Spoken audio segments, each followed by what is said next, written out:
morning. It's a little past 9 o'clock. I'll call the February the 24th, 2015 Board of Supervisors meeting to order and note that we do have a quorum. Would everybody please rise? We have Pastor Steve Ridenhour of the Holy Trinity Lutheran Church to give our invocation and remain standing for the pledge, please. Let us pray. Gracious God, we give you thanks for all that you have given us, especially good government and elected officials who seek to serve all people in our county, from the least of these to the most influential. Keep these leaders ever mindful of the task they have been called to. Encourage them to work closely together for the good of our community. Give them your guidance and aid them in their deliberations. All this we ask in your holy name. Amen. Amen. I pledge allegiance to the flag of the United States of America and to the republic for which it stands, one nation, under God, indivisible, with liberty and justice for all.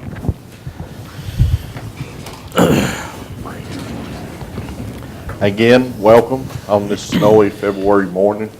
I know the last couple of weeks the weather's been pretty rough, and a lot of people's been sick with colds and flus and a lot of other things, but it'll be springtime pretty soon, I hope. We'll move right along and start with our agenda. We have citizens time. We have David Manley, the JIDA, has signed up for citizens time. Morning, David. Good morning, Mr. Chairman, members of the board. I come this morning to introduce our new associate director to you. Many of you know him from one capacity or another. His name is John Matthews. John, if you'll stand up. John is a previous legislative aide in the Virginia House of Delegates for Andy B. Crockett Stark, and then Delegate Dave LaRock from Loudoun County in later years. John's been on board with us for several weeks now, and he's doing a fine job, and I just wanted to bring him over and introduce him and invite you all over anytime to talk to him or me, any issues you might have. And we look forward to working with John and with you all in the future. Thank you. David. Thank you. Welcome. Welcome, John. John, Dave.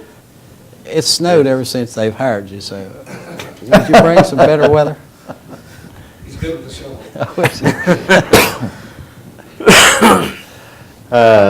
Seeing no way else signed up for citizens time, I'll close citizen time at this time. And moving on with the agenda, we have the minutes, approval of the minutes of the previous meeting of February the 10th, 2015. I have a motion. Make a motion to approve minutes as presented.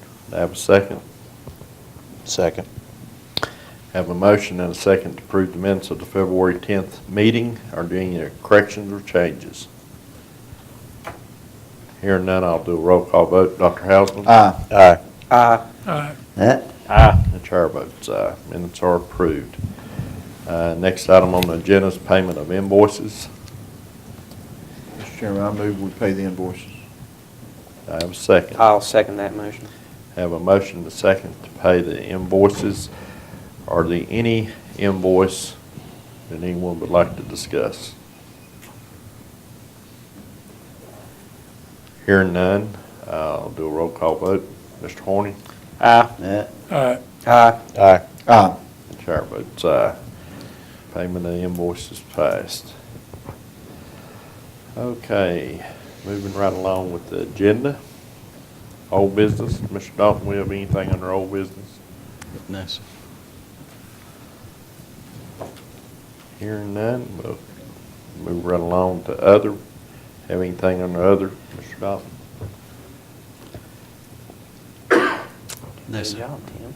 Oh, we're moving right along this morning. We may be out of here pretty fast. Okay, report. Mr. Sam Crockett. You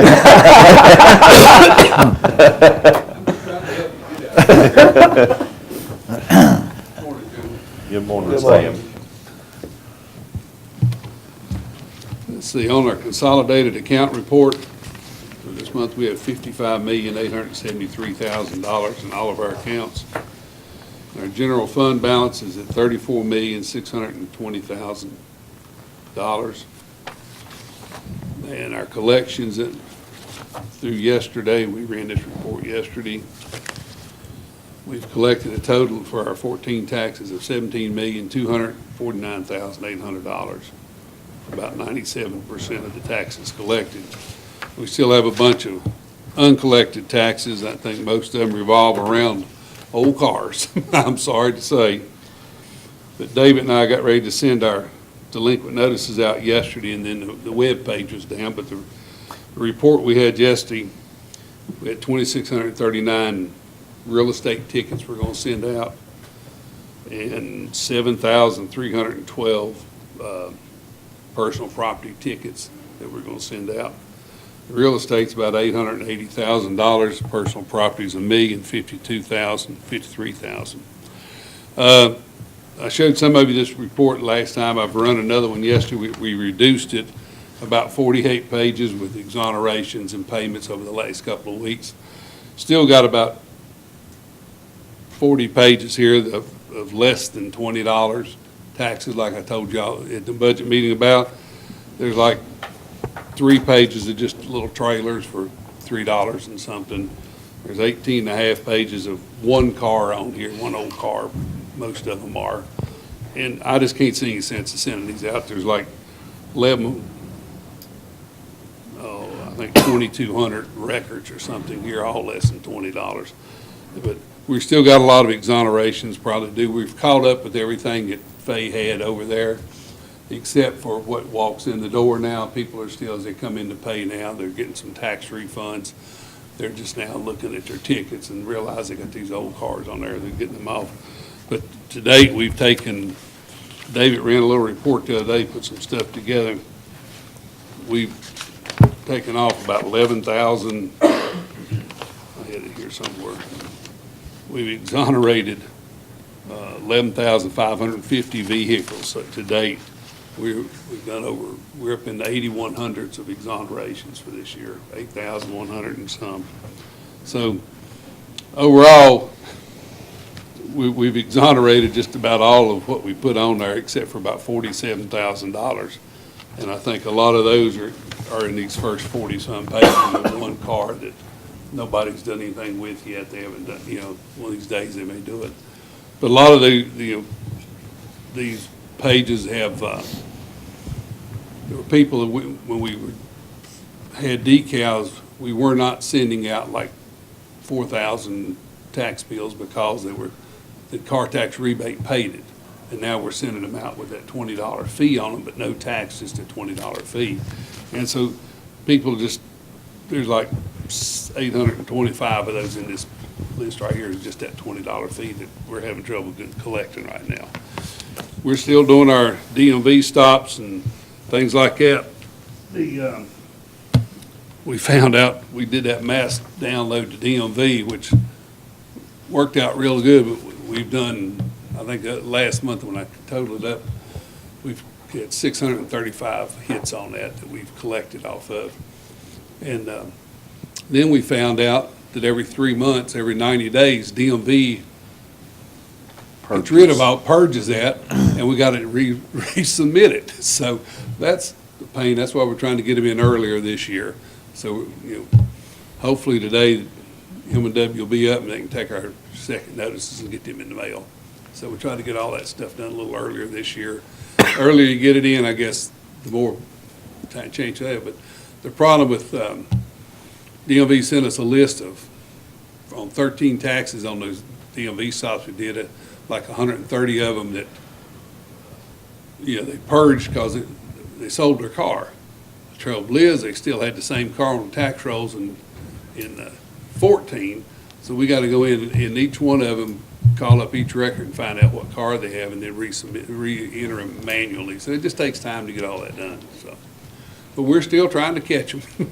Thanks, Anybody Sam. got any questions? Thanks for all your help. All right. Does anyone have any questions for Sam? Sir. Okay, thank you, Sam. Faye, you're not on the list. Do you have anything? Okay, thank you. Okay, moving on into committee reports. First, Fire and Rescue Committee.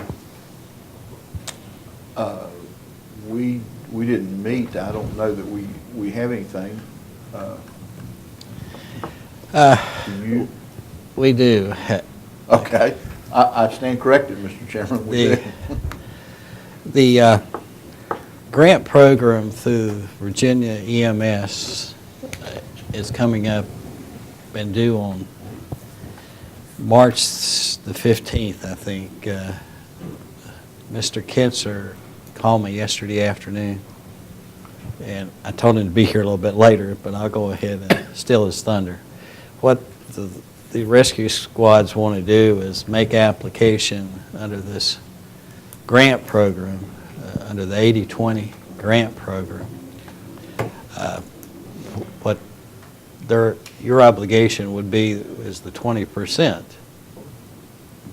And if, for example, if a ambulance is $120,000, then it's $24,000 that you would be obligated for. We don't have, we didn't have a fire and rescue meeting, and it just came up yesterday. I know Wythe County has sort of made the same overture as landmines have. So I know in the small budget committee and even in our bigger one, as we talked this year, we talked about that rescue squads, the ambulances were getting long in the tooth, like some of us, and we needed to be looking at replacements. After I talked to them yesterday, I did call the finance company, Vythe VML, where we can do lease purchases like we're going to do for voting machines, and they indicated that the 20% would be eligible under their program if we applied for it. We haven't applied for any of that. This is sort of well, I know it's a surprise to all of you, but it's sort of caught us up yesterday and wasn't on the agenda, but I guess we'd like to make applications for those grants. There's really no commitment until the board makes some kind of budgetary commitment later on. You really don't even know if you'll get the grant. But if you don't, the next grant cycle is 10 months from now or 8. So I guess we're sort of asking out of kilter here, and I apologize for that, but sometimes things just happen in a sequence that you don't have the opportunity to speak to the committee. But that's where we're at. Okay, if landmines and Wythe County decide to pursue that, it's open to both of them, isn't it? Yes. All right. Then, of course, in the budget process, we could look at budgeting, but they probably won't know until after our budget is completed. July or August, sometime in that frame. Okay, so it still would come out of, it would not come out of this budget year, but it would be placed in next budget year, and we could get the financing through VACO VML. Yeah, and we would just make the monthly payments. Right. Do we need to do anything right now? Just, I guess, authorize them to go ahead and file for the grant?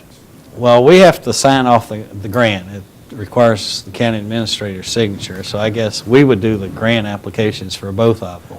Right, because the vehicles are in the county's name. Right, so Okay. my question is, we normally don't get out of kilter asking for stuff until we talk about it, and I guess my question is, Well, but in actuality, I think we have talked about it some, because I know that you brought it up, gosh, months ago, that was something that we were going to have to, be looking at. So, an 80/20 grant sounds, pretty good.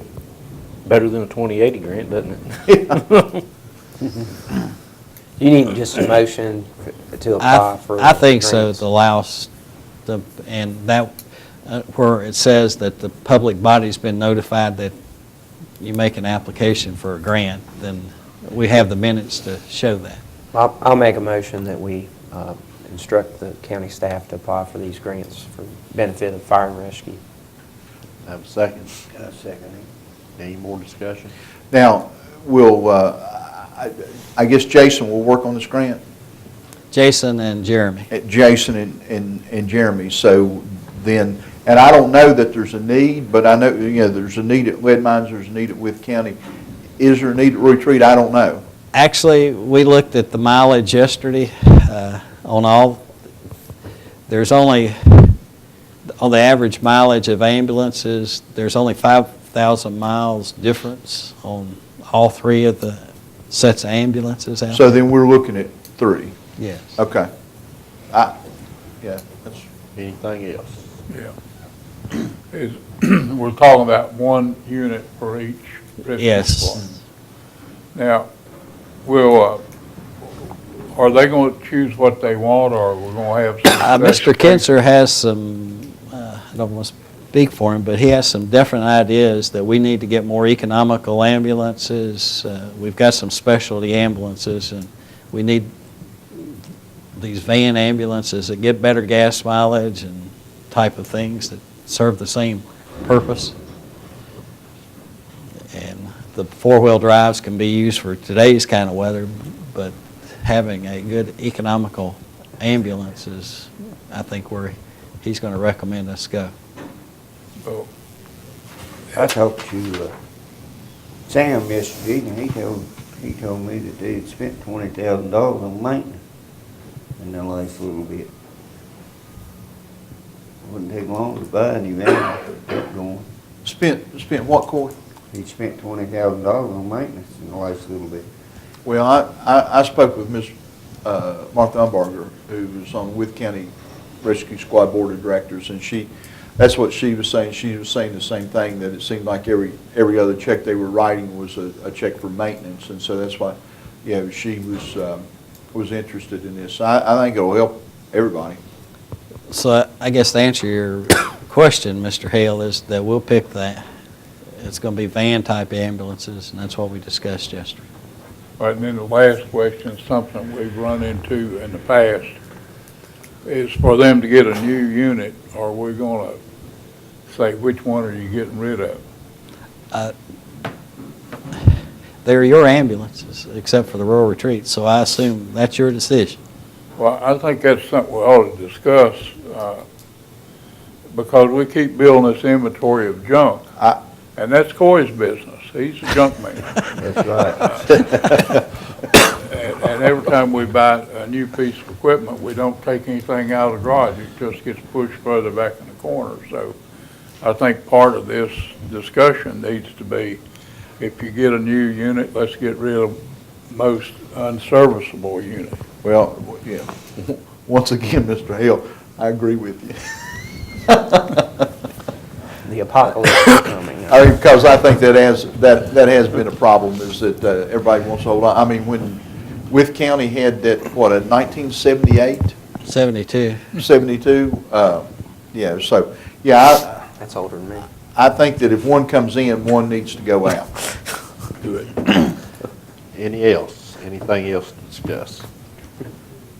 Okay, all in favor of giving the county staff permission to move forward on application of the grant, say aye. Aye. Opposed? Motion passes. Water Committee. I was gonna say, we just had a water committee meeting, and I think most of us come out of it as confused as, or more than we went in. I was gonna ask Mr. Dalton if he will Okay. present what we had back there. Okay, the first thing, we hadn't had a water committee meeting, and a lot of things had built up, so the number one thing we talked about is authorize water and sewer service to parcels 51-333 and 51-333-4 off exit 60 in Rural Retreat. And those parcels be served by the Rural Retreat water and sewer system, and grant them authority to provide that service. And that's coming from committee. Well, I'm just Yeah. reading it, they'll have to. Yeah. Okay, It did, it came from committee. Okay, Yeah, it's kind of behind McDonald's there. Somebody wants to put a business. I was gonna say, it's basically just telling Rural Retreat that they have that they can let them have water and sewer, that, I mean, it's not gonna the county's not gonna supply water. It's on the and sewer retreat because side it's of the on retreat interstate. side of the interstate. Okay, did it come from committee, it doesn't need a second. Any more discussion? Do a roll call vote, Dr. Hausman? Aye. Aye. And chair votes aye. Anything else from the water committee? Oh, yes.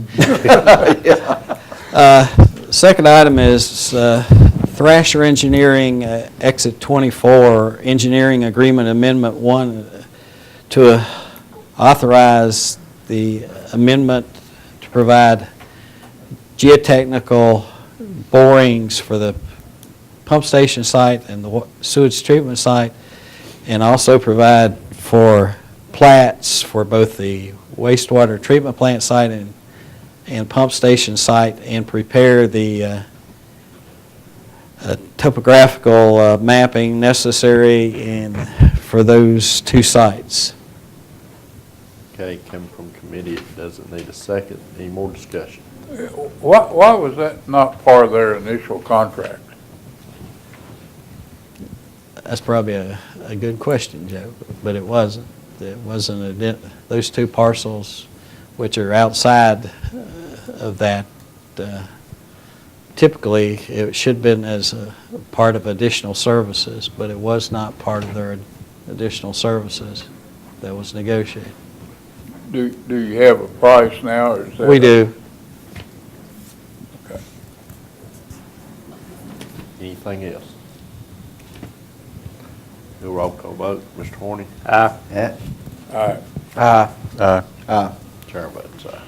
Anything else from the water committee? To approve change order, Division 1 change order number 2 at the Barron Springs Water Project. That allows the contractor to identify existing water lines with subsurface investigations to eliminate larger change orders for replacing and repairing private water lines. That actually will be hopefully a net decrease in money to the project. Okay, any other questions? Come from committee, it doesn't need a second. Dr. Hausman? Aye. All right. Aye. Chair votes aye. Anything else from water committee? To approve engineering amendment addendum number 2 to Thrasher Engineering for the Jackson School Water Project. The original engineering agreement only provided for design services. This portion will provide for the construction admin and certification, and that will be based off the fee curve that's allowed by rule development DHCD. Coming from committee, it doesn't need a second. Any questions? Do a roll call vote, Dr. Hausman? Aye. Aye. And chair votes aye. To proceed with the Slabtown Ivanhoe Water PER, no funding required, and that funding would be contingent upon that the engineering that did the PER make a successful grant application or grant loan application that would fund that work. And that agreement is with the Lane Group. Okay, coming from committee, it doesn't need a second. Is there any discussion? Roll call vote, Mr. Horny? Aye. All right. Aye. And the chair votes aye. We also had a petition from the citizens of the Atkins Mill, Muskrat, Whippoorwill section of the county for public water. We asked for permission to solicit for a PER under the open-ended contract for that. Okay, coming from committee, it doesn't need a second. All in favor? Do you have Okay. a question on that one? Okay. In the PER, can you ask that they look at new ground and that area as part of PER? And what do you call the new ground? That's that other subdivision to the left. That is Muskrat. Muskrat. And, Road. All of that will be included. Yes, sir. If you come up, turn off Atkins Mill Road, come up the Atkins Mill to Bill Brown's area, there's a little private road to the left called Muskrat. Then the next road is Whippoorwill, and it's to go and look at that whole area. But there is dedicated right-of-way up through there, isn't it? There is a 50-foot right-of-way privately maintained currently. Okay, so right-of-way is not a problem. It's, do we have enough customers to make it worthwhile, is that right? All those things will be addressed in the PER. Okay. Any other questions? Roll call vote. Dr. Hausman? Aye. Aye. Aye. All right. Chair votes aye. Anything else from Water Committee? To approve change order number 1 for the Jackson School Water Project, which will be a net decrease of contract amount of $16,000. Committee doesn't need a second. Is any discussion? Hearing none, do a roll call vote. Mr. Horny? Aye.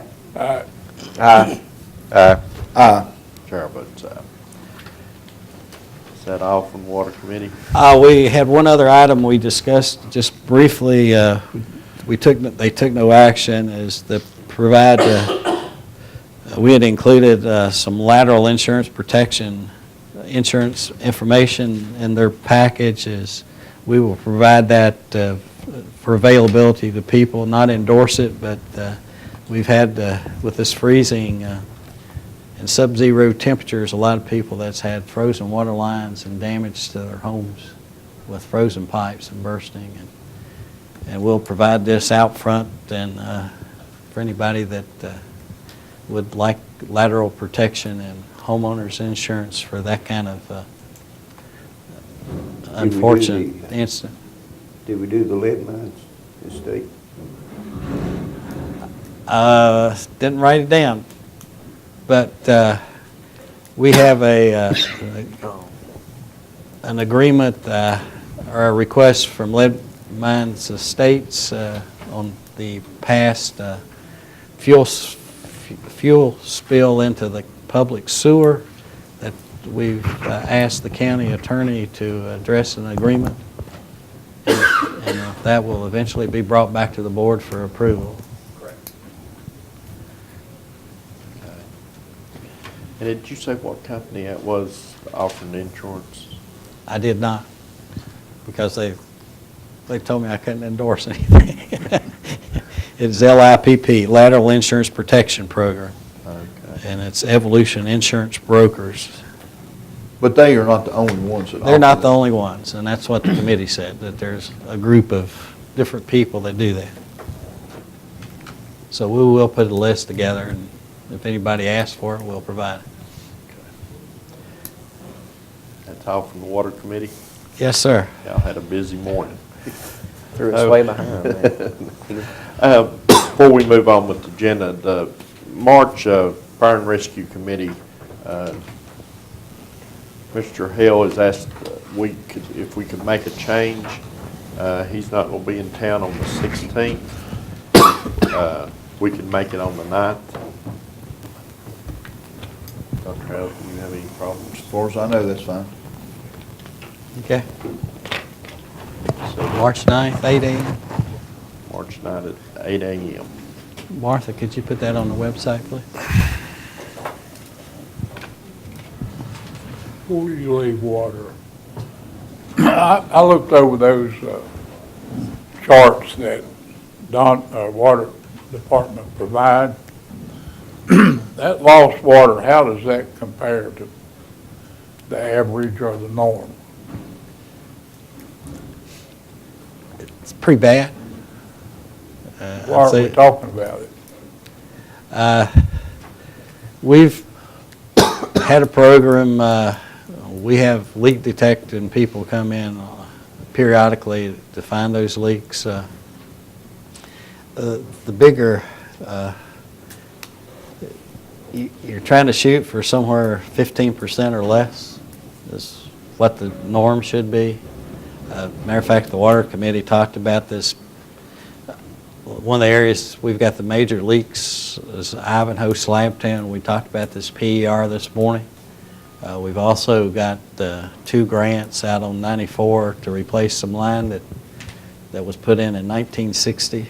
So Don and them are working on it. It's just a slow process. And the other thing that hinders us is we don't get a lot of reports back from the fire departments where they take water. And that's part of the whole issue of unaccounted for water. That you get out and take 100,000 gallons of water and it's just no accounting. So we really need to get the fire departments to start submitting data on when they're taking water from the systems too. But it is a problem. Is much of, or percentage of it obviously is in those old lines. Are they transite, cast iron, plastic, what are they? We have very little. The only transite pipe we have in Wythe County is in Austensville, which is one of the tightest systems we've got. It's bedded properly. Yep, it's bedded with lime. And the 2 areas that we have major problems are that old 94 to Ivanhoe, that old line. And Speedwell is still a major problem. The more we fix, the worse it is. But what was used when those lines was put in? Plastic. So it, With rock cover. The problem is, Big deal. since 90, all the plastic pipes been put in C900, which is thick wall plastic. The 60s and 70s and 80s, 60s and 70s, they put in the thin wall class 21, 26 pipe, and which is a pressure pipe, but it's more like thin wall sewer pipe than it is water pipe, and it doesn't take much of the shifting in the ground or water hammer to crack that pipe. And do we know where all of it is? I'd say we have a good knowledge of where all of the old pipes at. Matter of fact, the group that put in the old pipe, a local engineer, Wharton Associates, and the Martins from down in Williamsburg, I think, and we've got the plans for them. It's just a matter of having enough money to get it all replaced. Did you say we have the plans? We have the old plans. Okay. I don't I'm know. thinking about your retirement, you know. Other than just cutting your head off and keeping it here in a jar, we need to have those plans. Well, we actually got those plans. I brought them with here from Anderson Associates. I'd gathered them over the years when I'd worked for the county as a consultant. How much would it be feasible to think about reducing or have somebody reduce those plans to a disc or recordable digital? If all of them are in this building and we had a fire, we could lose all that. I think they're actually at the sewer plant, but in the file cabinets down there. But we've actually, on the county GIS, it doesn't go back to showing the actual plans, but on the GIS system, we've got every water line and meter and hydrant shown on the GIS system now. It doesn't tell you the age of it, but that I guess we could start that process of saying this was put in and anybody has access to that, the county GIS system. Well, that knowledge of age and history of problems is a valuable tool for planning replacement, although it's not happening very quick, but as funding might be available in time, it would seem to me we ought to be working on where the biggest potential is of losing that main line gallons. Yeah, I guess the great portion of where you're at with water system in Wythe County is that, except for the 20-inch line, which is brand new from Austensville over the ductile iron pipe, we have the capacity for redundant water source on every system we got. So it's not that you're without water. I think there may be a short piece that has to be like down 94, but we can bring water two different ways. Same thing even over to Max Meadows. It's got a redundant source, local source, and then the county's the big source. So. More than redundancy, I was thinking about that lost water number. If the old line was a contributor to the size of that number, or are they just multiple small problems? I think the age of some of that line, Ivanhoe and Speedwell, is a major contributor problem. But the Water Committee and you guys just addressed half of that problem, Ivanhoe and Slabtown with this PER. That'll be a major improvement there. Thank you, sir. Welcome, Mr. Hale. Okay, anybody got anything else on water this morning? We've had a lot on water. Okay, moving on with the agenda, we had the Budget Committee report. Budget Committee will be much shorter, I think. 3 recommendations in the package, all of which relate to a meeting the Budget Committee had with the new building inspector, Tim Spraker. So the 3 recommendations, the first one, and we'll vote on these separately, but the first one is to set a multi-inspection fee of $20. So if Tim has to go out, I think a third time, and again, a lot of times he's having to go out more than twice to fix the same problem or to review the same problem. The recommendation is to have a fee of $20, I think after 3, on the third, and then any inspections thereafter. On the same item. On the On the same item that he's already addressed. So he'll charge for the third visit. Yes, if it's Right, on the and then same each item. one thereafter if it's not been fixed properly. He said what he's running into, he gave an example of, 911 address that went out, they didn't have it on the house, he told them they needed it, set a time to come back, he went back, they still didn't have it, so he had to go back a third time just for a 911 address, and so, he's not talking about, as Artie said, he's not talking about the second one. He realizes that sometimes he's going to go out, find something wrong, and the homeowner or whoever would have to correct it. But it needs to be corrected on that second one if he has to go out a third or fourth time. But this will motivate people to get things fixed so that we can move on. Question. Did y'all discuss putting that on the building permit, what the new rules are? We did discuss I call it a cheat sheet of things that Yeah. you hand out.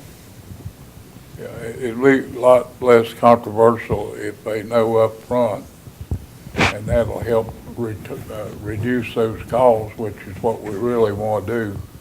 This is not a revenue stream, it's a deterrent, so I think informing people is part of it. No, and to recoup some of the costs that the county's spending to having to run vehicles in his time to do multiple inspections on the same item. Coming from committee, it doesn't need a second. Is there any more questions? Okay, hearing none, do a roll call vote. Mr. Horny? Aye. Aye. Aye. And the chair votes aye. We have one absent. Sorry, I was trying to turn that thing off. in You got a case it new phone rings. there, it looks like. No, I got a new tablet. Oh. It's big enough I can see it without glasses. Next thing will be the iPad you have to bring. All right, the second recommendation was just to adjust the minimum building permit fee from $35 to $50.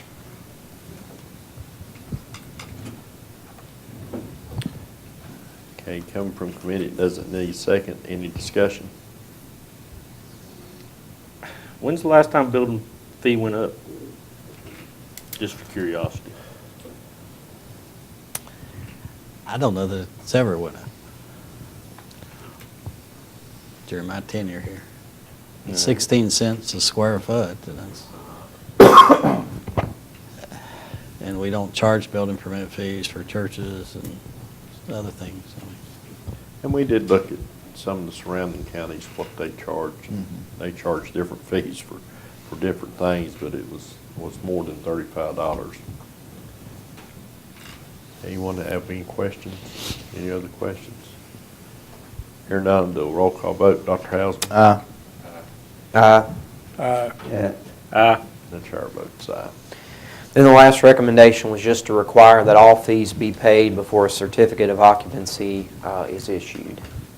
I think that's self-explanatory. Yeah, it's pretty self-explanatory. Coming from committee, it doesn't need a second. Do a roll call vote. Or does anybody have any questions? Roll call vote. Mr. Horny? Aye. Aye. The chair votes aye. That's the Budget Committee report, Mr. Chairman. Thank you, Mr. Hall. Okay, moving right along, and I'll back up here a minute. Didn't see the sheriff on the agenda, but Sheriff Dungan, you have anything this morning?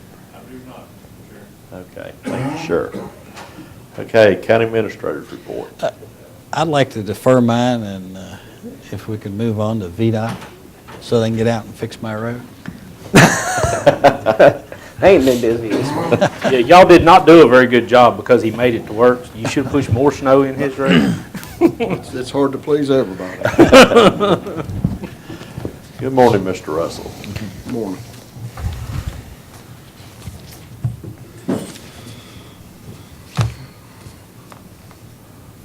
You want me to jump into Mayapple Lane? The two items on the agenda is Mayapple Lane Resolution and Shoal Ridge. You're probably aware, but Mayapple Lane, we got to looking a while back, and there's actually 0.4 miles of Mayapple Lane, and we got to looking, and only a quarter of a mile was ever brought into the state system. So that left the remainder. It was never brought into the system. We'd been maintaining it, I think us and the county and everybody else pretty well thought it was a state road, but it isn't. So we propose to bring it in as a no-cost rural addition. Go ahead and get it into the system. That way everything's legal.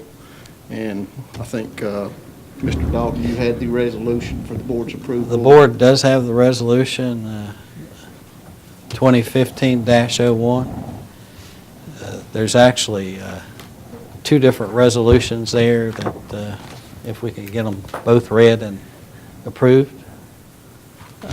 Mr. Russell, as we went through this, sometimes inadvertently we come across problems out in the system. We were looking at permits and walls being built and maintenance, and Mayapple Lane, it turned, in 1968, there was a certain portion adopted by the Board of Supervisors by resolution. And even though VDOT had been maintaining it since 68, it appeared, and the signs all the road was not within the state highway system. So this takes care of that. And yeah, I think the two resolutions are included in the package. Well, Mr. Chairman, is it appropriate for a motion? Yes, Dr. Hausman. I'll make the motion that we accept with County Resolution 2015-01 Mayapple Lane no-cost rural addition. I have a second. Second. Any discussion? Hearing none, I'll do a roll call vote. Dr. Hausman? Aye. Aye. Aye. Aye. The chair votes aye. Resolution 2015-01 is passed. Mr. Hausman, or members of the board, if somebody would make a motion to authorize the staff to sign the adjoining document, the reporting of the changes, so that VDOT can have that assigned document. I will make that motion too. Have a second? Second. Any more discussion? Roll call vote. Dr. Hausman? Aye. Aye. Aye. Aye. Aye. The chair votes aye.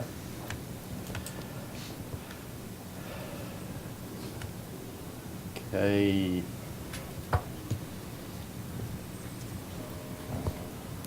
What's next, Mr. Dalton? Shoal Ridge Road, Mr. Russell had notified us, and we'd gotten some information from the Department of Transportation, that they have a grant program now called the High Volume Secondary Road. High-volume unpaved road program. And Mr. Russell did some research in, and he found that there was only 2 roads in Wythe County that met that criteria. And this is an opportunity to get an additional road paved outside of the secondary program, I understand. Right. But Mr. Russell, there's some criteria that, some action you got to take to make that happen. Is that? This is a program that provides supplemental funding to provide hard surface roads on high-volume unpaved roads. The criteria for a road to meet eligibility has to have over 500 vehicles a day, and it has to be in the county's approved secondary 6-year improvement program. Looking at the traffic counts, Wythe County had two unpaved roads with, that met that traffic count criteria. One of them was the route, it's frontage road's 37, and that's the road immediately between the interstate and McDonald's in Rural Retreat. A portion of that road is paved right in front of the service station, however, the remainder is unpaved. It is a dead end. I would suspect that the traffic count probably was taken on the paved portion, looking at the traffic count. So people going in and out of the station. Right. And ultimately, it's a frontage road. It would not qualify to be on the secondary 6-year program, so that eliminates that one. The other one that might possibly qualify is Route 617. That's Shoal Ridge Drive. And we're still looking. I had a guy out there yesterday trying to give me an estimate, take some measurements. A portion of that road, that's the road that goes up behind Musser Lumbers off of Blackleg. A portion of that road is already hard surfaced. There's about a half a mile beyond that is still unpaved. But looking at the traffic counts, it's showing a traffic count of 585 vehicles a day. And that seems high for the unpaved portion, but that's what the document shows. So I'm researching, this might be an opportunity for us to get that road hard surfaced without taking it out of your all's allocation in your 6-year program. So if we can work it through, I'd propose it would be an opportunity, and if we can't, then it's nothing lost, really. So what do we need to do? at this point, the deadline for the application, I believe, is March 20th. So I've got a resolution on my desk that you all would have to approve to get it put to the 6-year program. That was part of the eligibility. But having to complete that resolution, I have to create a project UPC. I have to create it in our program files as a project to have a UPCA project number, and that's why we're trying to get the estimate, the distances. So I've got to close some loops on my end, and then I will present the resolution to Mr. Dalton for your all's approval, and we'll try to get all this, has to be in by March 20th, so. Okay. Can the board approve a resolution by vote that says if all that happens, that, and authorize us to sign those documents That's, contingent upon it meeting all that criteria? as far as I'm concerned. Can I ask a question? You said something about the 6-year plan, I mean, putting it on the 6-year plan, but basically, this is money that we don't have and we won't get anyway unless we do these roads, right? We would put it on the 6-year plan, But it's not. but it would never come to fruition. It would never go forward unless it received the. Right, I mean, but that's what I'm saying is, I mean, it won't go forward unless we get money that we wouldn't get anyway. Right. So, You put on I a mean- 6-year plan to meet the criteria for this Right. program. Right. but you're not taking You're not money away funding from it any of the 6 projects that's on the 6-year plan or anything Not like unless that. you all wanted to, and I don't think that's the way Okay. you want to go, so. I just wanted to make sure of that before we did that. All right, well, then I'll make that motion that we, as things go forward, that we approve the resolution and authorize the county to sign if it meets all the, the criteria for placing it on the 6-year plan. Yeah, with the knowledge that it doesn't subtract any money from our 6-year plan.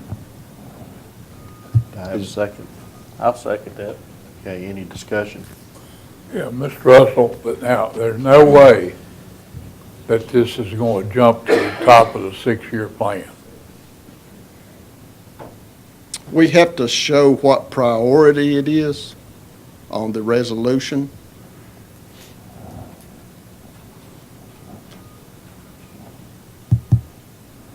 We can put it at the bottom and show the priority. I think part of the wording in the application is, will the additional funding help get this project completed quicker? Well, So- I'm so all we for can- that. We but can it- put them at the bottom of the list as far as applying as our last priority. It's Well- just got to be on that 6-year program. The last time we added things to the 6-year plan, y'all took them off. And now, if we put this one on by resolution, will it jump to the front of the 6-year plan, regardless of where the funding comes from? Just the perception that we've gone out and found a road and put it ahead of everything else is not going to go well, I can put it the very last project on the 6-year plan okay? and still meet the criteria. I think, Joe, these are at the end of the list. Your current 6-year plan has 2 projects, Bearwalla and Bertha Farms, that we applied for revenue sharing funds that the people didn't come up, but this shows on the 6-year plan, but there's no money there, so they're at the end of the plan. So I would assume that this could be at the end of the plan Right. and put a note contingent upon this grant funding. Yeah, well, as far as information on that, how long do those, like Bertha Farms, and how long will that funding be available? Is that 3 years from beginning? For 3 years from the day you made application. The state of Virginia has a deallocation process. If that, we don't send the money to them within that 3-year period, I will get a letter from Jennifer DeBrule that says that funds have been deallocated and reallocated to another program. Okay, We actually have 3 projects, Connors Valley as well. Oh, Connor, there's 3 of them? You got Connors Valley, Bear Wallow, and Bertha Farms, so they have called me wanting to know where we stood on it, so at some point, they're going to want to reallocate those funds if we don't move forward with them.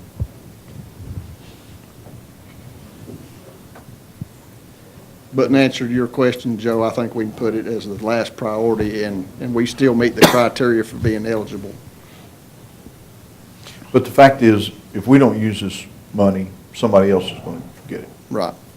And just because we applied doesn't mean we're going to be chosen. We're just taking a stab at it. Okay. But we can put the stipulation in there, like Joe said, or Salil, that if we don't get that funding, then that road's not going to be paved. That's part of the motion, that, it Because, I fits mean, all the criteria. I'm like Joe, I mean, it's not going to go over good when people say, well, y'all put that ahead of our road. I mean, especially, I'm thinking Greasy Creek, I mean, they've been in here quite a few times. Well, I think this is But- a different type of funding. It's just the I fact that think- VDOT says it's got to be on the 6-year plan. Right, I think it's a technicality. Yeah. Speaking of that, I know that you got a motion on the floor. I want to add a statement that Mr. Russell and I have talked about. The roads that we have on the 6-year plan, I think that we asked Mr. Russell and VDOT to come back and do updated road counts on those to see if some of these roads, such as Greasy Creek or New Bethel or any of these roads, we can up the traffic counts with a new count to see if next year that they would qualify for this high volume. But only pick those roads for additional counts that are on that 6-year plan. I think you've got a good idea. I mean, I know the 2 roads you're talking about, and unless they put the counter on the paved part, there's no way that, But I'm not gonna argue with that. there's no way those roads It's got the that state much of Virginia, traffic on they them. couldn't be wrong. You don't look a gift horse in the mouth. Well, that's the way I look at it. That's the way I looked at it too. Okay, any further discussion? We have a motion. You want to restate that motion? Well, it's just that we adopt the resolution that will add Shoal Ridge Road to the 6-year plan, and, contingent on us being able to get the funding and meet all the criteria for these additional funds, that it will not subtract from any funding, for any other road on 6-year plan. Okay, we have a second. And also authorize the county staff to sign whatever needs to be signed. Okay, we do have a second. And the frontage road, right? Oh, The frontage road is not. Oh, I thought It won't qualify. Oh, I thought you 'cause said it. It won't qualify because it's Okay. not really a secondary. Okay, sorry. We're giving that guy water and sewer, so. Well, I thought it was one that qualifies the reason I said that. Sorry. Yeah. Yeah, so my second stands then. I'm corrected. Okay, It's not the first time, won't be the last. no other discussion. I'll do a roll call vote. Mr. Horny? Aye. Aye. Chair votes aye. Is anything else? Okay, you have any updates? I have a few things I'd like to go over. One, the upcoming secondary 6-year plan, we should get numbers back from this year, the allocation, sometime in March. And as soon as I do, I'll get hold of the county, and if we all want to sit down and look at allocations, how it changed, are we looking at adding more projects, or is it going to be less money? Sometime in March, I'll get with you all and see if we can get a meeting set up in preparation for the 6-year plan. I do have an update on Archer Road. We have acknowledged that there is going to be a willingness for the people that needed to give us easements to change it from a planned job to a rural rustic. We do have acknowledgement that they're willing to work with us. We're still taking care of some of the deed, getting them signed and stuff and recorded. But I'm going to go ahead with that acknowledgement and prepare to move it to a rural rustic project. And we have an updated estimate here. Now, it could fluctuate, but it's looking like the project's going to come in right around $300,000 if we do it as a rural rustic.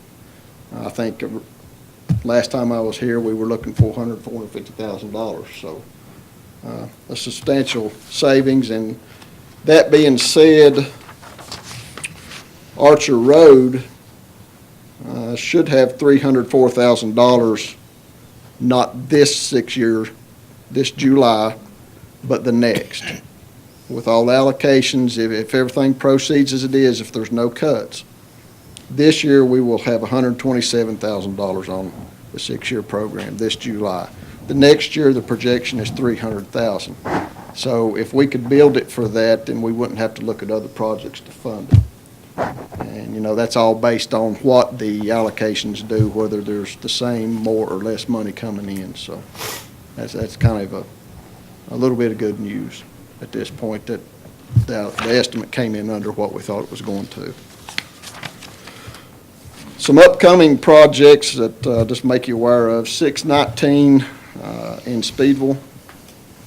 That project probably looking at construction beginning July or August of this year. That's anticipated date.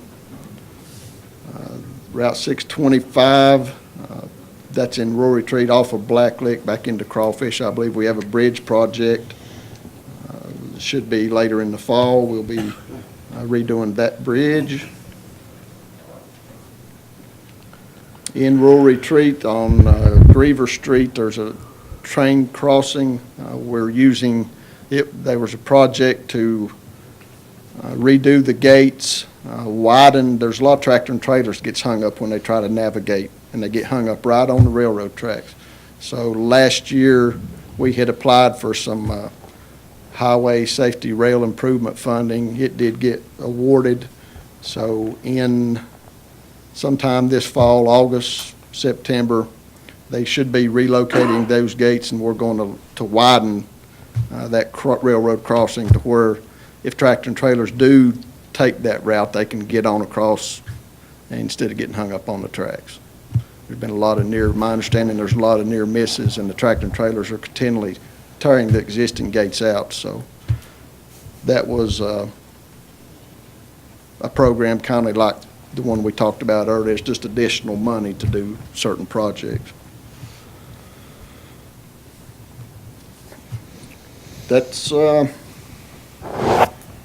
pretty well everything I had. So at this time, I'll entertain any questions, comments, or requests from you all. Have any questions for me, the board members? What's the status of Dunford Road? Have you finished it, paved it, or? We, pretty well the grade work, the pipe work, all the drainage is in place. We're just, we'll have to go back and surface treat it when the weather breaks. And my understanding is we're anticipating it coming in under the budget. So. Do you have an estimate? I'm thinking 50,000, but don't hold me to that, so. And then again, you know, if it goes all to pieces due to this weather, freezing and thawing, that could eat it up pretty quick with additional stone that we have to apply, so that's just a rough estimate. That will be one of the first projects we complete as soon as the weather breaks. Yeah. Will it get surface treatment this coming year, you think? Dunford? Yeah. Yes, You're still doing that with local forces? yes. All right. 2 years ago, we said if there was any money left over on Dumfries Road, you could move that to Archer Road. Right. So if you do have any left with what's already allocated for Archer Road, does that give you enough to start it this year? As of now, it will. As of now, looking at the 6-year program we approved this past July, Archer Road will have enough money on it to start this July without any additional funding. Because you can start a project this year as long as it's fully funded next year. So in the out year, you know, I told you there was $304,000 allocated to Archer, so that means we can start it this July based on this. The only thing to keep in mind is when we get our numbers for this year's 6-year program, if they cut us, then that's going to cut across the board all the projects. But as of now, we've got enough to start Archer in July, regardless of any additional funding. Okay, a minute ago, I probably misunderstood when you said it wouldn't start until the next 6-year plan. That's what you... Archer? Yeah. Well, it's kind of confusing, but Yeah, if things don't change, if the number stays just as they are right now and today, we can start Archer Road this July. We could start as soon as July. Okay, and we've probably taken up these people's time, but when will that start date be formalized to the point that those landowners that we don't have a problem with will have time to get their fence tore out? The Hughes property and the Mabe property, you know, is not a problem, but they need a lot of new fence built. When will we be able to tell them, okay, it's time to move your cattle and take the fence out? And there's some more big oak trees up there that need to be dealt with. We should know as soon as we get our allocations, which should be March of this year. So we would have 2 or 3 months if we could tell them it's time to get the fence moved. Right. Okay, thank you.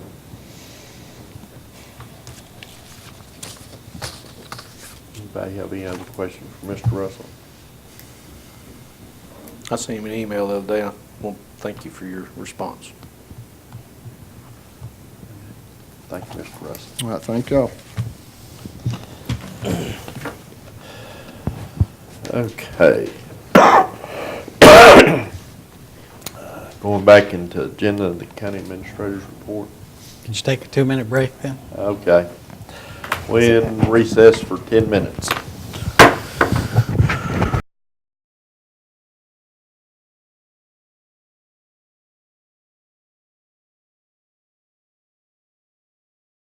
Violated the building permit, or not getting one, didn't check with anybody, he encroached on land that was questionably under control of the county or VDOT.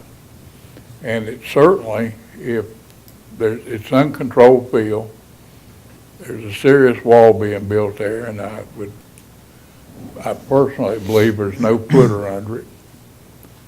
So purely from a maintenance and engineering point, it's going to impact that water line, and then will become a county expense. And one other question, I don't know if he's done anything. I don't think he's working on the wall or anything. I know looks like he's got some more block down there, but really they shouldn't be none until we get a ruling from the circuit court. If the circuit court reinstates that right of way up to there, then we got another problem with the double wide unit sitting in the middle of the right of way.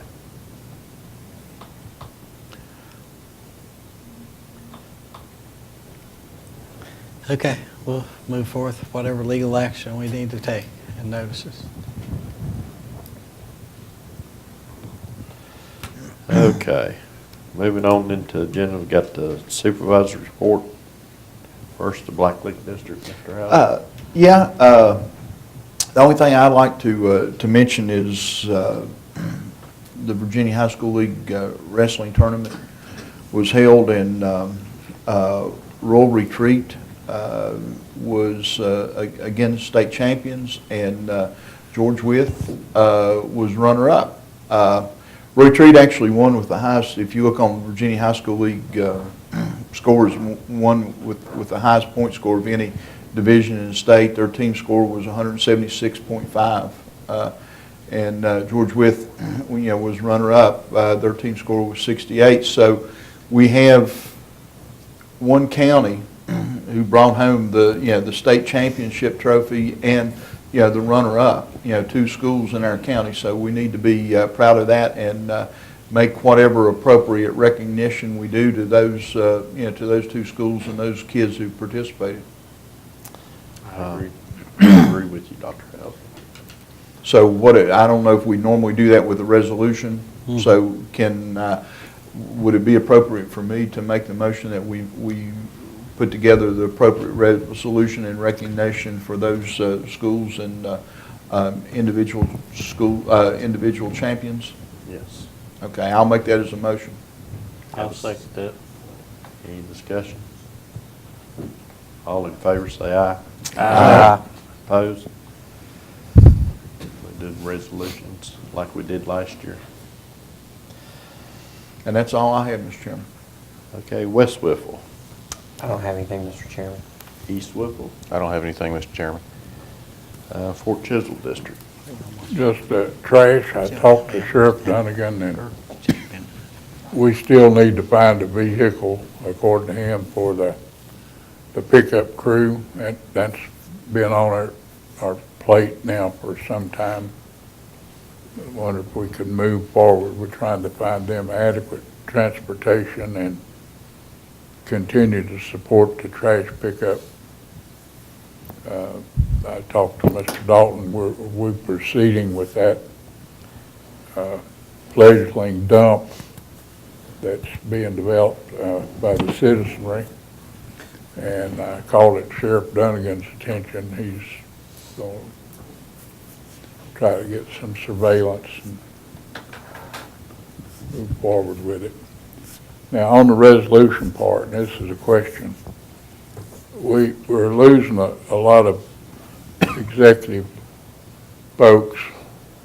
In the past, have you done a resolution when the president of the college leaves, or has there been any recognition of the county? Well, I recommend we do that. Charlie White's done a good job here for the county, and I think the county government ought to recognize his service, because sometimes the state fails to do that. A resolution thanking Dr. White for his service as part of the community. Making that as a motion. I am. Have a second. Second. All in favor, say aye. Aye. Opposed? Okey-doke, we'll do it. Mr. White, a resolution. Anything else from the Nope. Fort Chiswell District? Leadmines District. I don't have anything this time. Okay, thank you, Coy. Speedwell District. I have a list. You got a list? First, for Sheriff Dunnigan, Tank Road, there's a sharp curve in it, and somebody said they're throwing a lot of trash out there. Can we set some surveillance cameras up or something? The other sheriff didn't take them to film deer, did he? Not all of them, okay. Farm Bureau was also asking where are we with the litter education? I know you started the bumper stickers. He can answer that. And is there anything that Farm Bureau can do to help with litter education? Well, we'll take any help we can get. They did incorporate a littering into the DARE program this year. Okay. So that'll be continued, that'll be in all the county schools. So it'll take a couple of years, a few years before a lot of kids get here, but it's got to start sometime, so we went ahead and started that. All right. I'll let them know that. But the DARE program every year needs handouts and T-shirts. It'd be great that if Farm Bureau would make a donation to help with that program. I think that's what Keith was asking. Okay. Every year that program gives the kids T-shirts and stuff like that. We do that from the calendar that you see popping up. That funds a lot of it, but it doesn't fund all of it.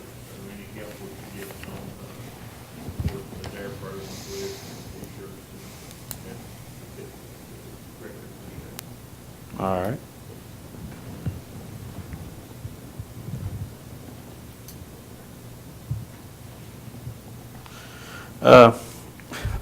I don't even remember who brought this up to me, but somebody said that Jackson School had a sewer problem. Have you heard anything? Or is this something old that I just got word of? When we do the sewer down there, is it going to Jackson School? Now they have their own a pump system that's back there underneath the ball field. And the only problem I've ever heard, Gene, and I can ask Dr. Poole, but periodically that where the little pump station is behind the rescue squad building, where it vents, you'll get a little whiff of odor or something. But the school system did speak to the rescue squad members about stuffing the vent pipes with material to keep it from. But as far as I know, it's fully functional. Well, I mean, if I remember correctly, it's been a while since this was brought to my attention, but if I remember correctly, what I was told was that the teachers were having to walk through sewage to get into school. And I thought, I mean, my comment to that person was, I can't see that happening because that's a health thing that they're not going to let happen. But I just wanted to bring it to the county's attention so that we can make sure that there's not a problem down there. And the last thing, I think it's the last thing on my list, is Speedwell Fire Department was wanting to know, I know we're selling the land in Speedwell, but they were wanting to know if they could use it for their fishing tournament this year. The fishing tournament is actually first Saturday in May, whatever that would be. So I didn't know if that could be announced at the day of sale, that they would, if we could allow them to use it one last time before we sold it. So pass that along to Stanley. All right. So I can tell them they can use it? Let me talk to Stanley. Refresh my memory, what's the day of the sale? When is the sale? Say March, April sometime.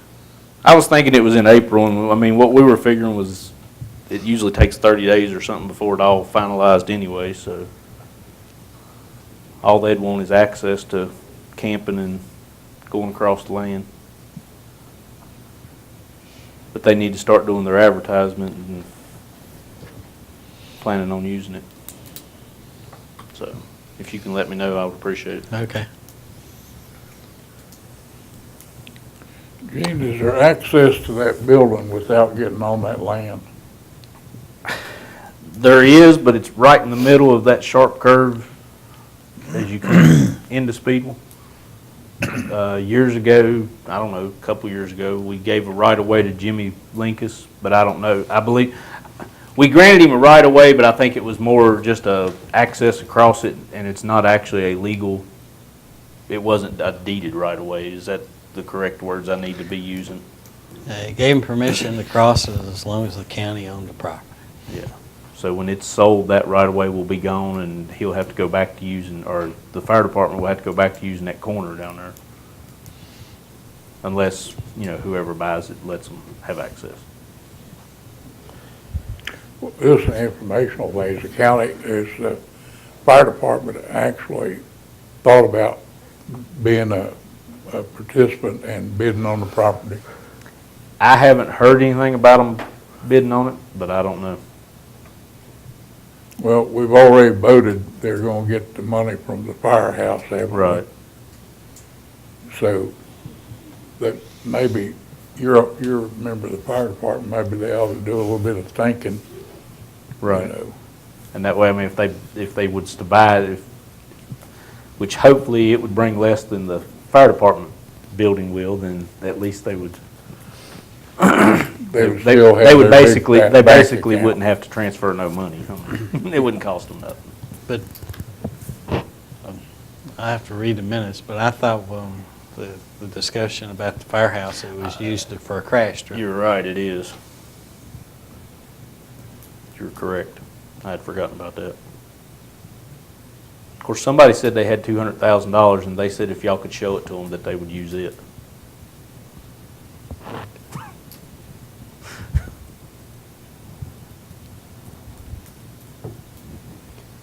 Well, we had access to that money a year or so ago. It ought to still be there, shouldn't it? It ought to be. I know every month they give a report, or try to, if the treasurer's there, and I know they're down to like $60-some thousand in the checking account or savings account or whatever they've got it in. But now, I think there's some CDs that they don't report. I do too. I believe. I don't know that they add up to 200,000, but Hopefully but they're I in a do. Virginia bank. I think they're in the Cayman Islands. Okay, Gene, do you have anything else? I think that's it. Okay, my report, there's just one matter, Keith, and I think I've asked you this before, the trash pickup on Foster Falls Road from 100 through there. That's the only request I've had. lately. Okay, moving on. New business, Mr. Dalton.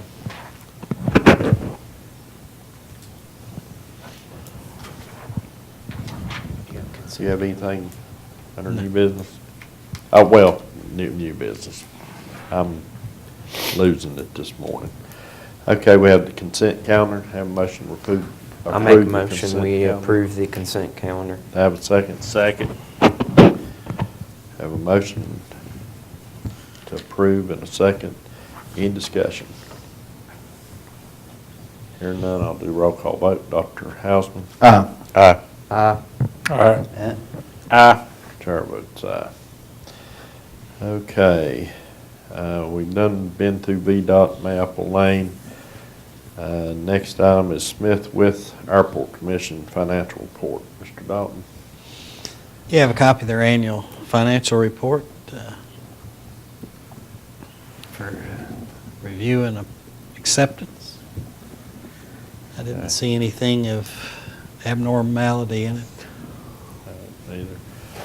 Okay, I'll entertain a motion to accept the Wythe Airport Commission's financial report. I'll make a motion, we accept the report. Do I have a second? Second. Any questions? Any comments, discussion?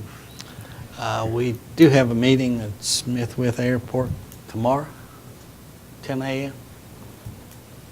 We'll leave here at 9:30. Put that on your calendar, Mr. Hill. Is it up there? Yes, What time you leaving here? 9:30.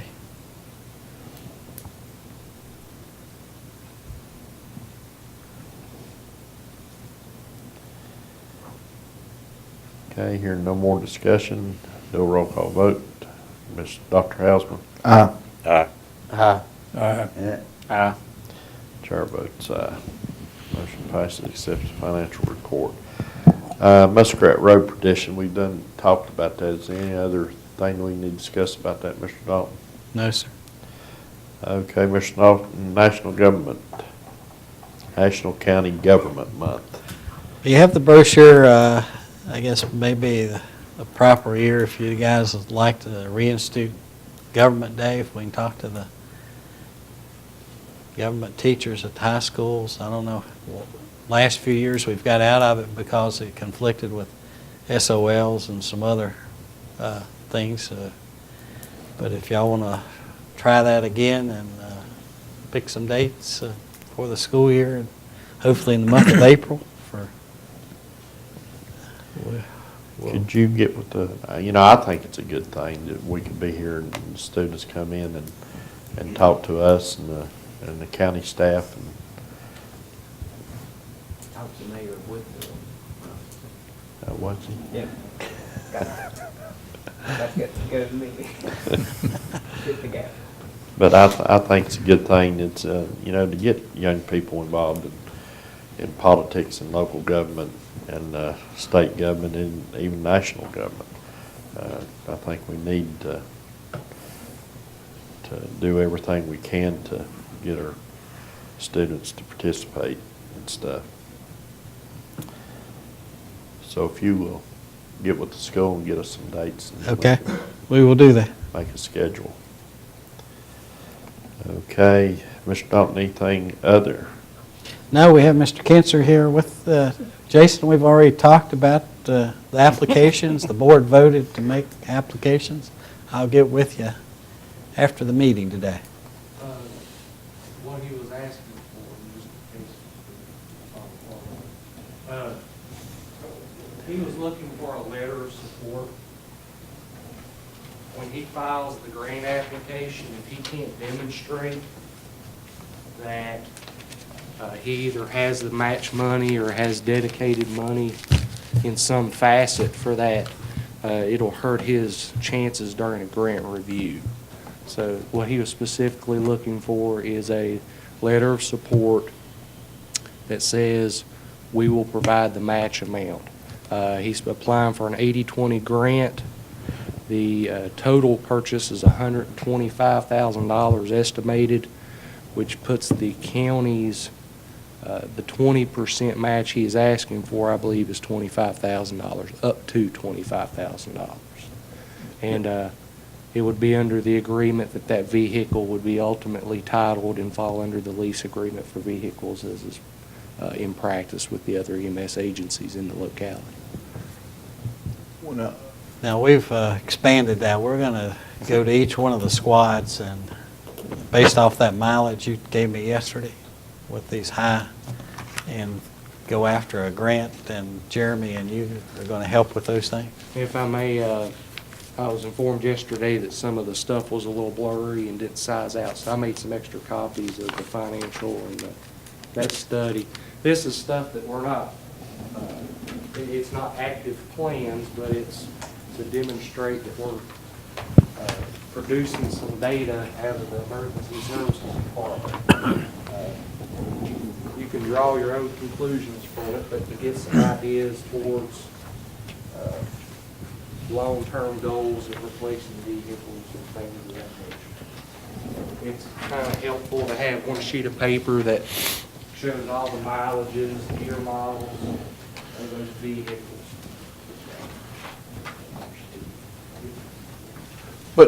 But now what we were talking about is that the grants will actually come from this office instead of the individual rescue squads. I think that's where we have to be headed. Is Yeah. Would you like for us to head up that RSAF grant with lead mines? I think that's where we need to be. And I think that was I attended one of their board meetings a week or so ago, and that was the question they had. They didn't know if they should take that lead in. Now, when going you're after talking that about grant. they, you're talking about lead mines. Correct. Okay. All right. Their board of directors didn't know if they should take the initiative and the lead in going after that grant specifically, or to sit back and us take it. But I feel comfortable working with Jeremy, and I'm sure they'll feel comfortable in that as well. Yeah. However, the most advantageous for us to receive those grants is how we need to proceed. One of the things that did come out of this thing earlier, Jason, is that if we're successful in getting it, they can't keep all our ambulances. We're going to trade ambulances out and start selling these old ones and try to recover a little bit of money. And I believe the vehicle that Sam had identified to replace is the 2003 model with 118,000 miles on it. The words out of his mouth was it was beginning to dime and nickel when they run it out. And they weren't running it out on a primary basis. That's a truck they're pulling up when one of the other frontline units breaks down. So when one truck's in the shop getting worked on, he pulls that one up into a second due status, second one out the door. So when it goes out on a couple calls, then it normally has some kind of a electrical something, anything you could think of, and that was how he termed it. That's my understanding of that situation. Yes, sir. You're saying the 2003 with the 118,000? Yes, that's my And understanding. it's not a He's- four-wheel drive vehicle? No, it's a two-wheel drive vehicle. And I've also discussed with these guys the configuration of the fleet. If you notice in that top column, several of them are four-wheel drives out of 11 vehicles. They're four-wheel drive. A diesel truck, four-wheel drive, uses quite a bit more fuel, and the vehicle he's looking at replacing with this is a smaller box unit that's two-wheel drive. The configuration he's looking at, I know in other squads by comparison, they've seen 20 to 30% improvements in fuel. It is a diesel engine, but it don't weigh as much, and it's a smaller vehicle overall. So it should be beneficial for them in the mileage they're having to travel per call. I mean, we've discussed it too about, do they actually need a smaller box unit, or can they use the van type ambulances? They could potentially, and something I threw out to these guys was the idea of everybody going in together on one grant. I don't know if it's feasible or not, if it would get funded or not. In theory, if we tried to put an ambulance in each station at one time, a low-cost, two-wheel drive, gasoline engine, you would have a new vehicle in your fleet. It puts most of the actual repair type maintenance off on the vendor, i.e. Ford or Chevy for the first 3 or 4 years, you only have to worry about the upkeep cost and putting it on the road, while realizing a decrease in your maintenance cost and a decrease in your fuel cost. And the gentlemen I've spoke with have seemed to like that idea. I know, we need four-wheel drives and boxes sometimes, especially in weather like we got here in the wintertime. But on the majority of the calls and stuff, it looks like we could use just a smaller type, more efficient ambulance than the big boxes. And just a draft idea is having, out of, say, 10 vehicles, having half of them. If you used to have 10 ambulances in the county, if 5 of them was four-wheel drive, to where they're not front line all the time, you still have to move the vehicle. If you park it, it dry rots. All kinds of issues come up. Cylinders, the oil will come out of the cylinder wall. So it has to be utilized some. One of the key things you could see off that chart is the utilization is really efficient on their average yearly mileage per vehicle for an ambulance. And that's where you have an increase in your maintenance costs. If it's only running 4 or 5, maybe 10,000 miles a year, that's not a lot. A residential car insurance blue book values based on about 12 to 14,000 miles a year of it being driven. If it's setting, it's not doing a lot of good. Now, it's a catch-22, and you don't want to move to the far extreme to that of that philosophy, because if you say I only need the number of ambulances I'm putting on the road at a given time, you're going to get rid of half your fleet. You don't have no capacity for a major emergency. Right now, most of these agencies can put at least another truck, if not 2 or 3, on the road at a time. So we do have a reserve capacity in the county if there's a major event. Okay, is there a state, a formula that EMS has got to where you can say, okay, in case of emergency, each county needs this many ambulances?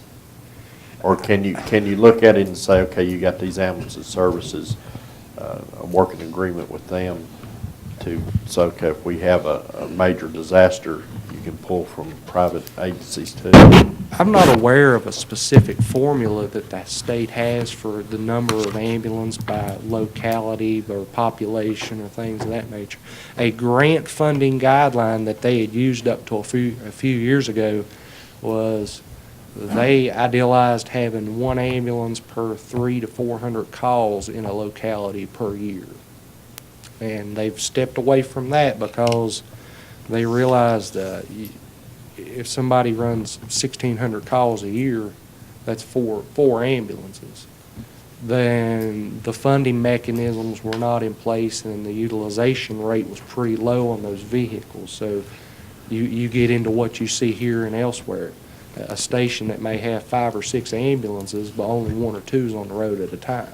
You have reserve capacity, but can you realistically use that? Well, I think what we're looking at in this situation is that the county, take the lead on the grants and be the ones that that do it. Rescue squads need to come to the county to you for those requests, and not not start the process of grants and then want letter of support or that sort of thing. It needs to go through through the proper channels. And the other thing is, I think that we're looking at what we need in order to serve the people. It may not always be what the individual rescue squad wants. I mean, with all the bells and whistles and everything like that. But what we want is the ambulance that will serve the people and be able to to do the job at certainly at the lowest cost we can. We don't want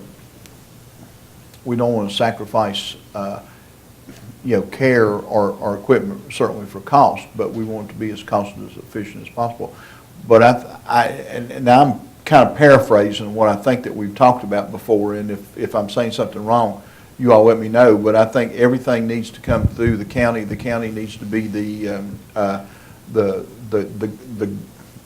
person that's requesting the grant, and, we need to get what they need to do the job, and not necessarily, as I said, all the bells and whistles and that sort of thing. Yeah, think that was Jason, one if you look at this plan you've put together, under the consolidated plan, I think is what we talked about this morning, of going to each one of these. You did a mileage-based and a year-based, and then the bottom one is the consolidated plan. Since all of them, based off our discussion yesterday, have this mileage similar to need at least one replaced, that we make these applications in our name and under this consolidated plan. Me and Jeremy's going to collaboratively, we're going to work to go towards this in 2016. Yep, Well, when's the deadline for this cycle? March, March the 15th, all the paperwork, But- application, everything has to be. but the announcements are in after July 1st or later, so this will work with 2016. Right, We'll so just then include this on our budget work going Right. from here forward. But we need to do these applications. We need to have a sit-down meeting. Yeah. And the fire and rescue changed their meeting till March the 9th, so have it ready by the March 9th. Is that the day we moved it to? Mhm. And then it has to be in by the 15th. Right. Okay. While we're on that subject, would it not be a good move, since you're doing the work anyway, to think about for that 20%, ask Wythe Bland Foundation for a grant to cover that 20%? Well, their grant next cycle is August, so Well, I mean, if they prepared the same paperwork, we can do that, but you're going to have to make your commitment a little sooner than that's going to come about. yeah, I mean, I just like the idea of grant money rather than financing it. I agree that- with you. In verbal discussion with Mr. Bear and Mr. Farthing, that the foundation is kind of dim towards funding vehicles specifically. I may be incorrect, but that was kind of the impression I received. They look towards equipment and other things, but vehicles, ambulances, fire trucks, they didn't really entertain. That's an accurate assessment. Good In the deal. past, they believe vehicles, that like, provide the supplies and equipment that goes on with it. And their organization has changed somewhat in the last few months. It's just an old adage, if you don't put a line in the water, you're never gonna catch any fish. So let's ask for the grant and let them debate whether it's a good thing or not. Well, on a little different front, but kind of the same thing. Here we go I again. attended a Mount Rogers Community Service Board meeting yesterday. Oh, and thank you very much. But one of the things that they said was that they had received a grant from Wythe Bland Foundation for uninsured and underinsured children. So, I mean, there's a little bit of a precedence there, for them to do something like that with, because we're seeking the grant for that sort of thing for the rescue squad, are we not? Okay. Well, I thought the state had a program that insured children.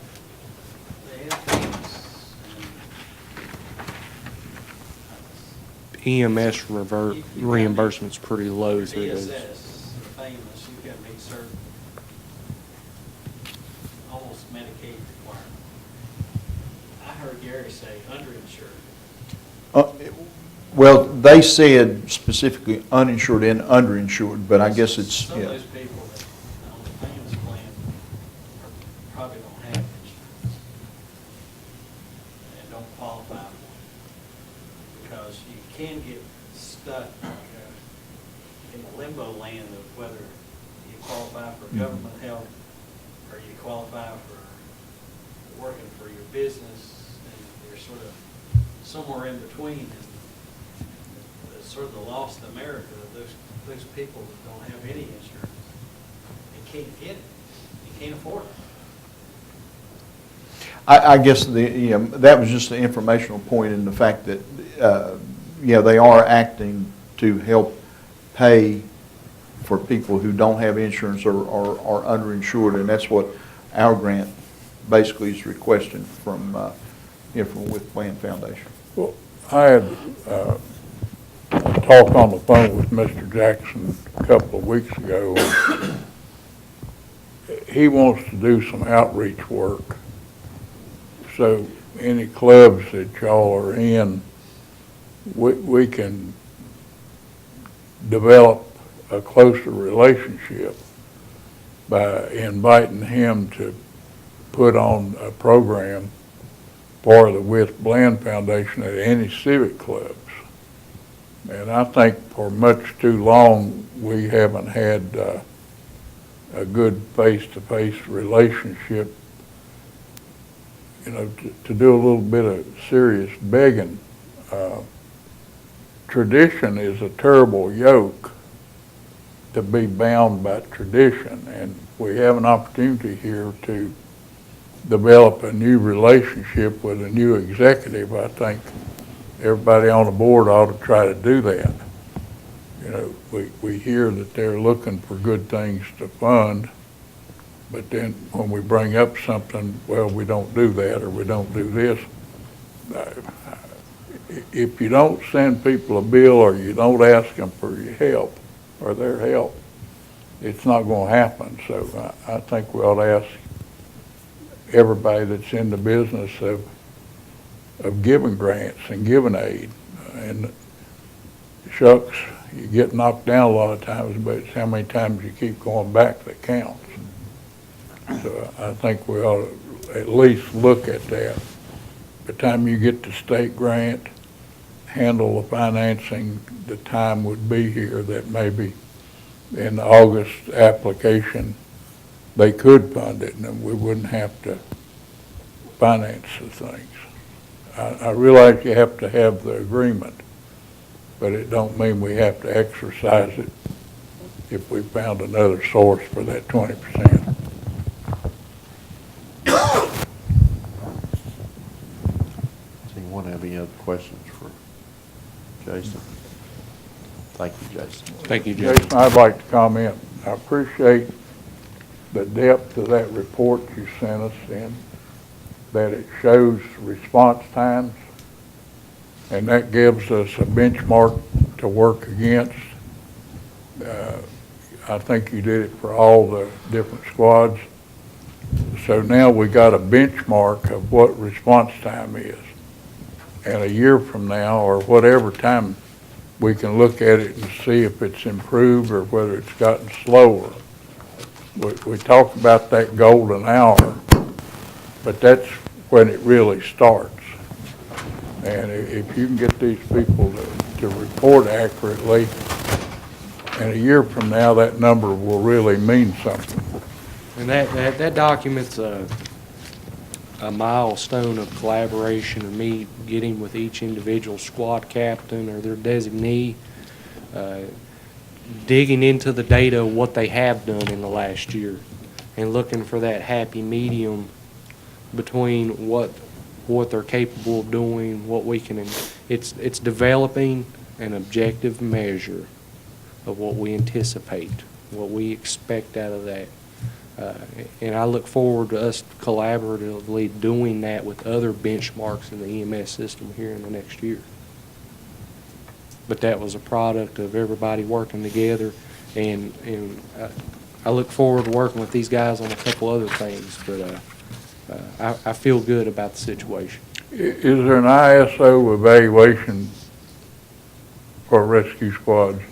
No. The closest thing is there's a few accrediting bodies you could seek accreditation from, but I don't think we're quite at that milestone yet. Probably the most opportune thing is really for us to develop our own core benchmarks and apply those as a community. Now that's something that would again need a collaborative effort of the Board of Supervisors, administration, the rescue squads and the community. You know, what does the community expect out of the rescue squad? What are they looking from the emergency station down the road? What do they anticipate?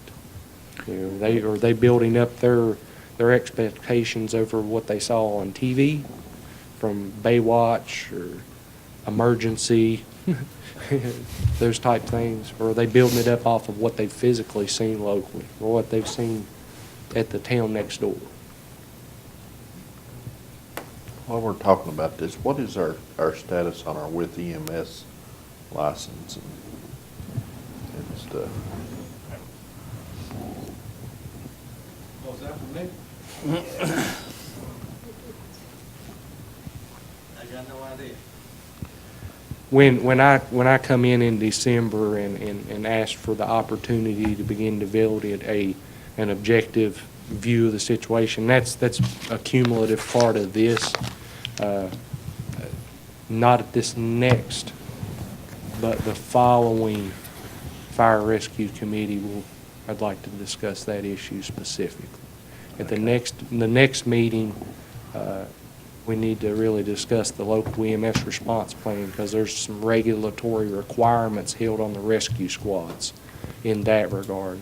Even if we don't issue it, then they'll have to each individually produce one and bring it to us for approval, or to this body for approval on an individual basis. So by building one that will work across the county, we're actually saving some headache and time.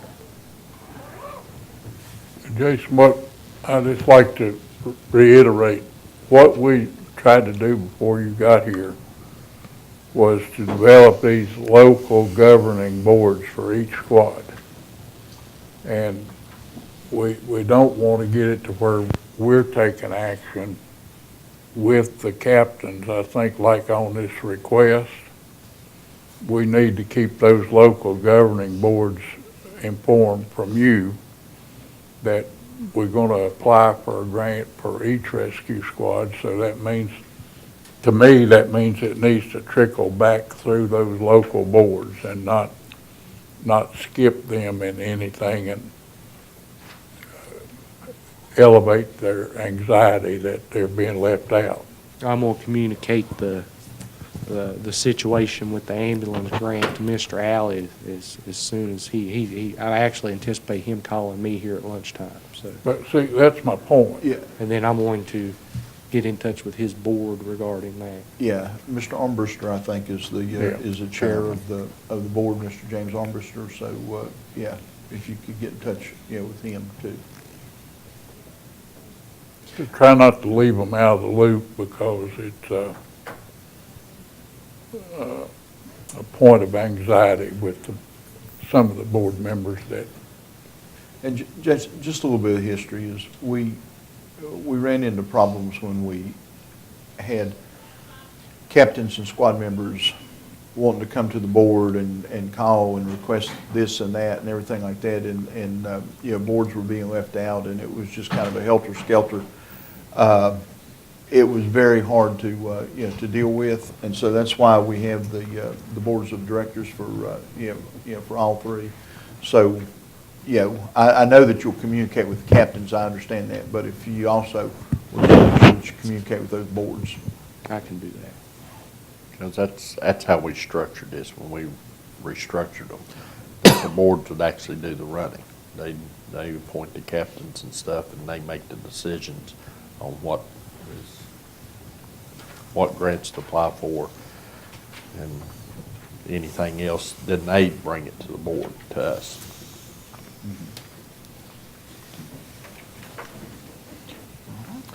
Anybody have any other questions? Yeah, I've got a question that relates to rescue squads. What's the status, Mr. Dalton, right now about this request for the Carolina Wings deal? What did we say we were going to do? Is that coming back to committee? Yeah, I think I had that on the agenda to discuss, or the suggested agenda to Mr. Dalton to put on there. The response map that we have in place that dispatch is working off of is still the most correct map for us to use. The best suggestion to go forward is to develop a secondary policy in case one of those responders, respectively wings or lifeguard 11, is unavailable. That will be a point of discussion. Well, I thought that we'd talked about the fact that we're not going to make anything exclusive, that lead mines or retreat or with county, that there's no one helicopter outfit that they'll call all the time. It's whoever can respond and get there the quickest. Well, that's a dispatch responsibility. Right, that's dispatch, and that's why I say and dispatch should know that if lead mines or retreat or with county calls in and says, call wings, that's, all that means is that they call a helicopter. And they call it, I think that's what we talked about and dispatch calls the helicopter that can get there the quickest and perform the service that's needed. Actually, dispatch has an ongoing record of calls that are out there. They know who's in the air, who's not in the air, who's ready. What we ended up with that day was that who's the closest, best source. Yeah. That's who dispatch is going to read the number tell you. If you're in the western end of the county and wings is sitting at the airport, that's who's going to get the call. If it's the state police or sitting up here at the hospital, that's who's going to. Dispatch has, just like with records and everything else, and rescue squad people, they know who's out there and who's on call. And they have their protocol to go down the list, and that's how they'll follow. I mean, if Wings is already out on the call, there's no need to call Wings. It's got to be state police or lifeguard 10 or Baptist, whoever's the next guy out. Now, I think we were going to add the group from Carolina to our calling list, Yeah. And the only thing I'd like to see is them wings or whoever's in, the insurance that we've got that I just renewed. Oh, yeah, it came from me too. But see if the company down in North Carolina would, be interested in participating in that program with them. I mean, we can't dictate it or nothing, but see if they want to join that group. I believe the gentleman's response was that the program they offer is not a subscription plan, which is common among EMS agencies, but an actual insurance rider. And I believe his email states, I received information regarding the questions surrounding insurance and the subscription services. The insurance that Air Methods provides covers all flight services. The cost is $49 per year for an individual or $59 per year for a family. And it's through Life Shield Alliance. That's the company from North Carolina, Yes, Air Care. Air Care. Yes, sir. But they don't participate in the program that Wings participates in. That's my understanding is I believe the program that Wings is using, I may be wrong. It's not insurance, I believe it's just a program. Subscription plan through that air service provider. But So- it's several carriers that works under that group. Yeah, Wings and Lifeguard collectively are owned by a parent company. They're operated by a company called Medtrans or something. I'm not sure the exact name, but it's that parent company who actually does the billing for the services that are rendered, and they offer the subscription plan for it as well. But there's several companies nationwide that participate in this. Well, just to home in on the question, have we settled this that we're not going to divide up the territory to where if, That was settled last meeting. okay, just so, and has that been conveyed back to the squad? Yes, that's my understanding, and my conversations with Mr. Alley about this specifically. Our best suggestion is to augment how dispatch responds if one provider turns down their flight request. The situation arose from the fact that Wings and Lifeguard 11 are under a parent company that has a company-wide policy. It's our understanding that if one base is requested for a flight and they turn that flight down due to weather, that it grounds any other flights in the company from accepting that response as an industry safety standard. So if you request Wings and Wings turns down the flight due to weather between here and Marion, even though there's no weather here, it'll shortcut Carilion from responding to that same request. So Mr. Alley's suggestion was, we know Carillion's going to turn down that request. Let's call a closer agency that is on this side of any potential merit. Generally, it's moving west to east. If there's a front coming through, the helicopter from Elkins, I believe it is, would be able to fly into the eastern end of the county, pick up a patient, and take them on to Roanoke or to Winston-Salem. But that's still protocol for dispatch. Yeah. Now, I believe dispatch is still following the policy, and sometimes the responders, you may hear it on the scanner, it's kind of hard to throw. If you've used the word med-flight for 20 years, then if you go out on an ambulance call and you need a helicopter, you're probably going to say, dispatch, send me med-flight. But I don't think that there's it's an intentional endorsement or request of a specific service at this moment. I think it's just conventional practice among the emergency responders, and I believe, as far as I'm aware, that dispatch is following the current policy of calling the closest available responder that they're aware of, in which the response map in place clearly delineates across the county. Well, dispatch should know that they're not calling for individual. Dispatch is not going to argue with them on the phone. They may Yeah. say, send me air care. Right, Who shows up will be a different. right. That's what I'm saying, yeah. Okay, No, we're not going to get in that discussion on yeah. radio. Now, what does happen quite frequently is that after the event's over, we'll get a You get a phone call or email. get a But that's discussion. that's going that's on the while time they to address send that. who they ask for. Well, but we have the protocol in place, so that's, yeah, Now, that does happen after the event's over. yeah.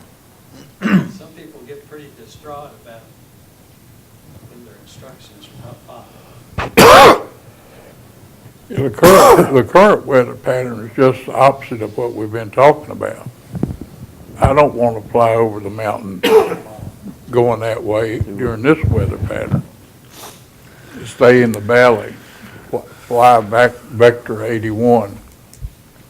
Well, there've been more accidents over on the mountain than they have anywhere else pertaining to helicopters.